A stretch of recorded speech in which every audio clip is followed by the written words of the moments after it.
There's a kind of pain only those who see too much can understand. It's not the pain of failure or loss. It's the pain of seeing what others refuse to see. You see the pretense behind praise. You see the fear hiding behind smiles. And you realize most of this world is built on shared illusions, where truth is always the first thing to be punished. Nietzsche once warned, "And if you gaze long into an abyss, the abyss also gazes into you." When you stare into the abyss of awareness, you don't just see the darkness outside, you meet the darkness within yourself. This video isn't for those who seek comfort. It's for those who've ever asked, why do I feel so distant from the world even when no one hates me? Maybe you're not lost, maybe you're just seeing from a different height. And today, we'll follow Nietzsche into the most dangerous territory of the mind, where seeing too clearly is not a blessing, but a curse.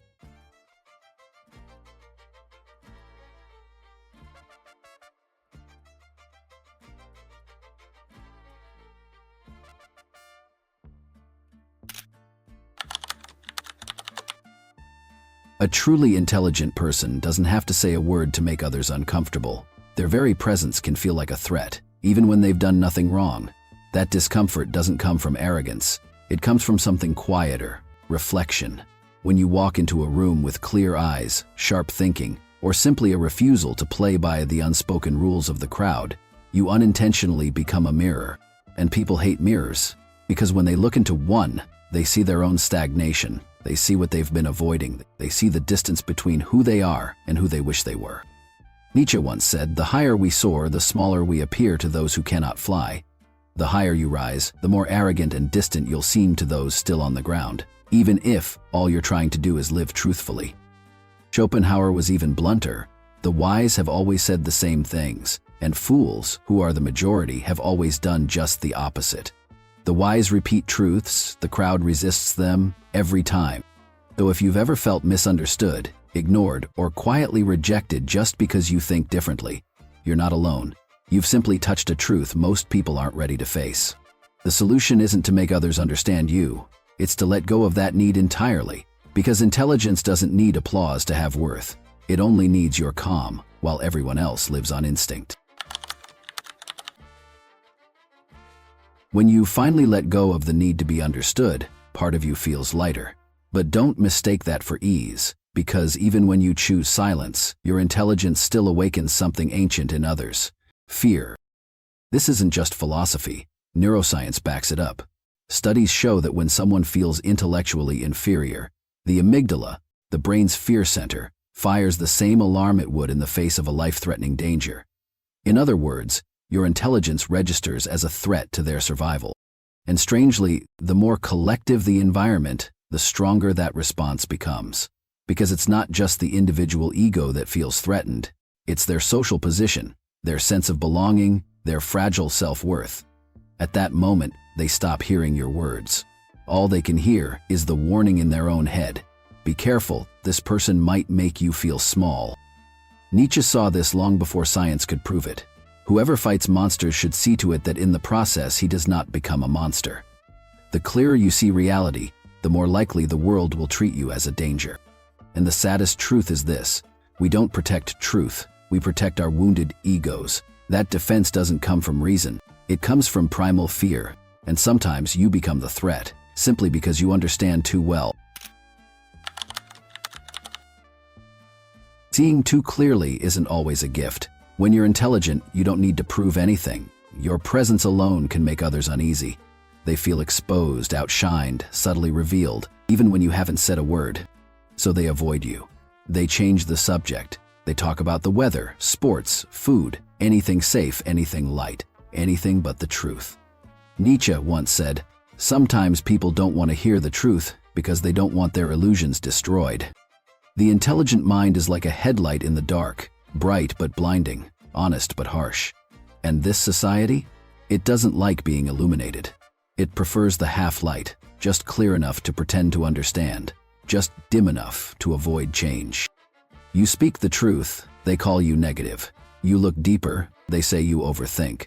You point out what's wrong, they say you're creating tension. Not because you're wrong, but because the truth you see hurts them. And little by little, you become invisible. Not because you have nothing to say, but because no one dares to listen. People don't push you away because they hate you. They push you away because you remind them they've stopped being real. And in a world addicted to comfort, sometimes the most honest way to live is to stay silent at the right time. You may stay silent, but your eyes still see. And sometimes that's enough. The way you observe the world makes people uneasy, because in this society, difference isn't welcomed. Difference is danger. When you start noticing the cracks in a system everyone depends on, you become a threat without meaning to. You don't need to shout. Just not clapping is enough to make you the difficult one. Nietzsche called this the herd instinct. The herd will always defend its consensus, even when it's built on lies, because blind agreement still feels safer than uncertain truth. Those who step outside that circle, even with a single question, are treated like heretics. Galileo said the earth moves, and was condemned. Turing broke the Nazi code, and was shunned for who he was. Snowden exposed mass surveillance, and was hunted for it. They weren't hated because they were wrong. They were hated because they spoke truth before the world was ready to hear it. A stable society isn't always a good one. Often, it's just a well-maintained illusion. And intelligence is its greatest threat, because it refuses to play by the rules. Nietzsche once said, "The individual has always had to struggle to keep from being overwhelmed by the tribe." So if you've ever found yourself pushed aside for seeing differently, you're not crazy. You're simply seeing what others aren't ready to face. And that is what makes you dangerous. When you begin to see what others cannot, you don't just get isolated. You start to isolate yourself. Because unlike most people, you can't pretend not to know. You don't have that built-in mechanism of self-deception that helps people stay cheerful, to play along as if they hadn't seen the lies, the emptiness, the absurdity of it all. Others can drink a little, watch a show, and fall asleep just fine. You just sit there with a mind that never turns off. Nietzsche once warned us, and if you gaze long into an abyss, the abyss also gazes into you. The abyss isn't out there, it's inside you. When you see through the world, you start to see through yourself, and sometimes you're not sure you like what you find. The loneliness of the intelligent isn't ordinary loneliness. It's not about lacking friends or conversation. It's about lacking resonance, a kind of empathy that lives at the same depth. You miss the presence of someone who truly gets what you see, what you feel, and where it hurts. You understand too much, you see too clearly, and you don't know where to put it all, so it turns inward and starts to eat you alive. Rumination, the endless loop of thoughts, existential dread, the fear of simply existing, emotional numbness, the slow freezing of the soul. What you carry is intelligence, but it feels like a sentence. It keeps you alive, yet falling endlessly inside your own mind. The intelligent don't just see farther than others. They pay the price of that clarity, every day, every night, in silence. When you've seen too much, felt too deeply, and lived too honestly, a part of you begins to crave understanding. But then you realize, not everyone speaks the same language. The pain of an intelligent mind doesn't come from having nothing to say. It comes from having no one who truly understands what you're trying to express. You say value system, they hear criticism. You say independent thinking, they hear arrogance. You say questioning, they hear rebellion. This difference in perception and expression makes you seem complicated, or worse, unlikable. But here's the truth, you're not wrong. You've just never learned how to translate your thoughts into the language the world understands. Not to please them, but to connect.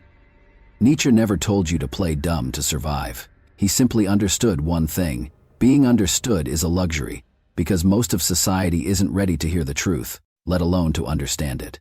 So if you speak exactly as you think, you'll often be labeled strange, difficult, or too intense. It's like handing a raw diamond to someone who's never seen a gemstone. They won't see its value.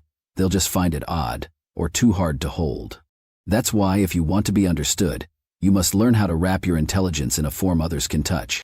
For example, instead of saying, "I think this business model is flawed in its operational philosophy," try saying, "I feel there are a few points where users might feel pressured instead of empowered." Same insight, different language. One makes people defensive, the other makes them curious. Humor is one of the smartest wrappings of truth. A well-timed joke can turn a hard truth into something people can digest. Instead of saying, Our team has no direction. You could smile and say, I'm not sure if we're running or walking, but we're definitely not heading the same way. Listening is another bridge. You don't need to go deep right away. Let them speak first. Through that, you'll learn how to translate your intelligence in a way that fits the moment. In the end, humility doesn't mean shrinking yourself. It means understanding that you know a lot but not everything. Everyone has something you don't. You don't need to hide your mind, you just need to learn how to speak so others want to listen instead of walking away. In the end, no matter how intelligent you are, if no one wants to sit and listen, your mind becomes a lonely place. That's why the truly wise don't just learn how to speak so others understand. They also know when to stay quiet and listen. Nietzsche once said we must walk as if on a tightrope, with an abyss on each side. And to keep from falling, you must learn to bow, not because you are lesser, but because you understand that everyone has something to teach you. Schopenhauer once wrote, "Every man takes the limits of his own field of vision for the limits of the world. If you think you've already seen it all, that's the moment you start going blind." A janitor can teach you patience. A child can teach you pure curiosity. A failure can teach you what no book ever could, the value of standing up again. When you become truly humble, intelligence stops isolating you and starts connecting you. It's no longer a burden, but a bridge. And you begin to realize, you don't need to shine to be seen. You just need to bring light, at the right time, in the right way. When you learn to bow, to listen, you stop being trapped in the tower of your own mind. But humility doesn't mean blending in at all costs. It's not that you're wrong, it's not that the world is wrong. You're just tuned to a different frequency. Nietzsche never tried to change the world. He simply tried to live truthfully with what he saw, even when it left him utterly alone. And he understood, he who has a why to live can bear almost any how. If you ever feel lost in this world, don't assume you're too different. Maybe you just haven't found those who are lonely in the same way, who see as deeply, who feel as sharply, who notice like you do. The internet won't save you, but it can shorten the distance between frequencies. All it takes is the courage to speak honestly, without pretending, without dimming your light to make others comfortable. No one is born to live misunderstood forever. You don't need to change the world to fit you. You just need to find the ones who vibrate on the same wavelength, those who carry the same kind of silence, and when you finally find them, you'll realize you were never truly alone. You don't need to force yourself to forget or to fit in. Keep your way of seeing as a gift, even if it sometimes brings loneliness, pain, or misunderstanding. Because, as Nietzsche wrote, no price is too high to pay for the privilege of owning yourself. If this message touches something inside you, share it with someone else who feels lost too. Save it to remind yourself not to betray your nature. And subscribe, because we still have much to talk about intelligence, solitude, and how to survive in a world not yet ready for those who see too much. You're not alone. You're just on your journey to find your frequency.